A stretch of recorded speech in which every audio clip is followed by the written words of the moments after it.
All right, how's everybody doing today? I'm going to give you the walk around and kind of the overall build of the V-Plow on the Timberjack skidder. So a little bit of a backstory with this V-Plow. It came up for sale on an online auction, and the first time it was for sale, it got bid out of my price range, and I bid a little bit more than I wanted to begin with, but needless to say, it sold. And buyers went to pick it up. It was on an online auction. The buyers went to pick it up, decided that it was too big for their ability to handle, and elected to resell it on that same online auction. Subsequently, I seen it the second time, was able to pick it up well within my price range. I paid $190 for it. Now, typically, I don't talk about what I pay for things, but in this instance, we will. Paid $190 for that V-Plow. It came off of an old grader, I believe a Waco type grader, something like that. Doesn't look to be Caterpillar or John Deere, anything like that. Either way, it didn't matter what it was suited for. It mattered what I wanted to put it on. And by looking at the back of the blade, I decided that it wouldn't be too hard to retrofit to the 230 Timberjack skidder. So I did end up purchasing it, obviously. My buddy Shane went down and picked it up for me at the auction. If you guys are not subscribed to Shane Holst, jump over there and grab him up. Shane's a good guy. Him and his wife and kids are like family to me.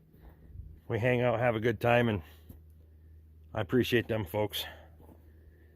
And for you that bailed on Shane and fucking didn't subscribe because I was on a live stream on his channel, you can fuck right off. So when we get into the build on this thing, it's a little bit well, let's just say we had a few beers and fucking made her happen. It's not fancy. It doesn't have to be. We started out putting an angle iron across the top there.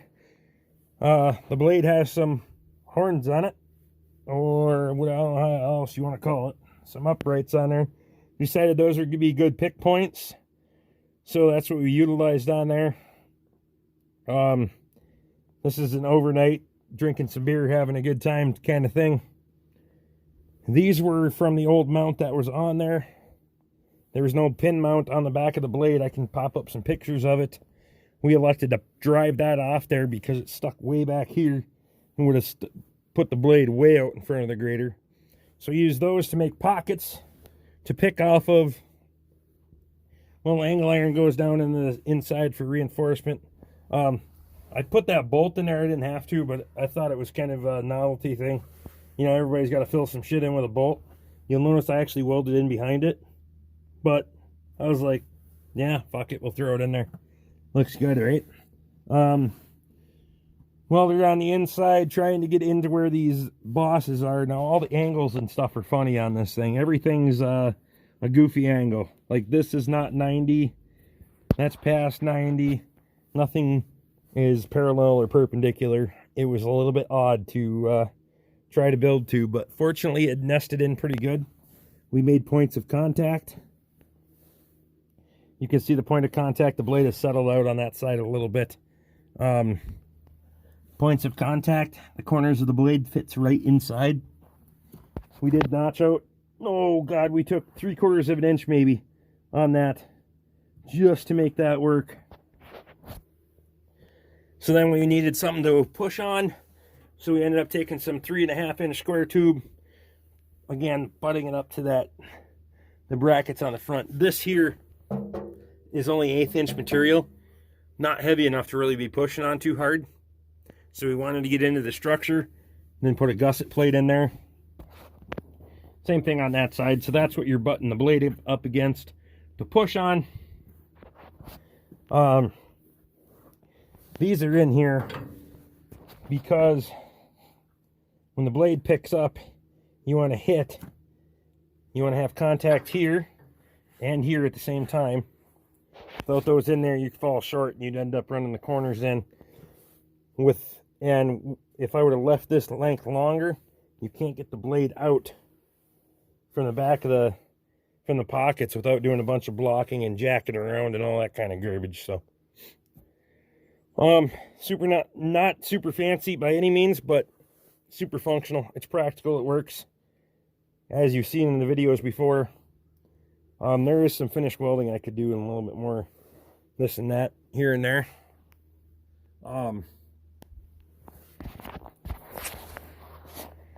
In all reality, this thing was not necessary.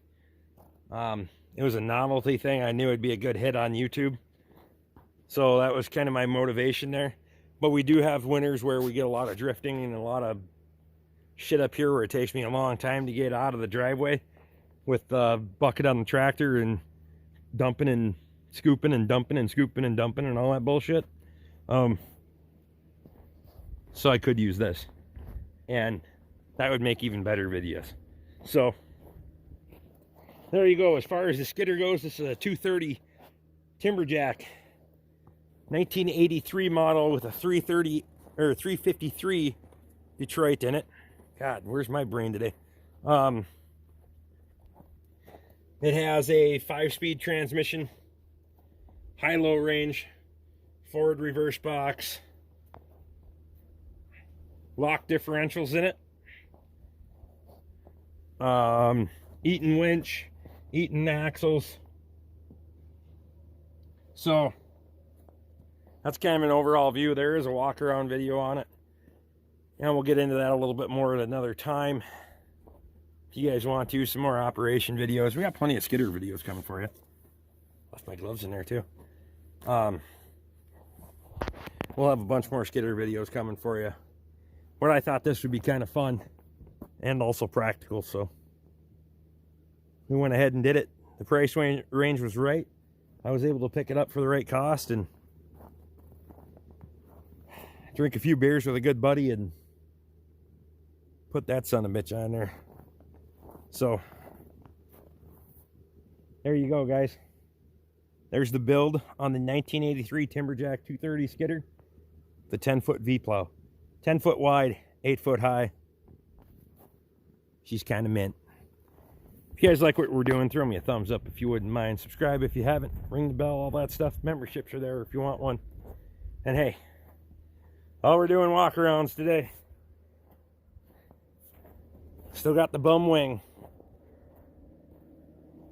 We'll see you guys on the next one.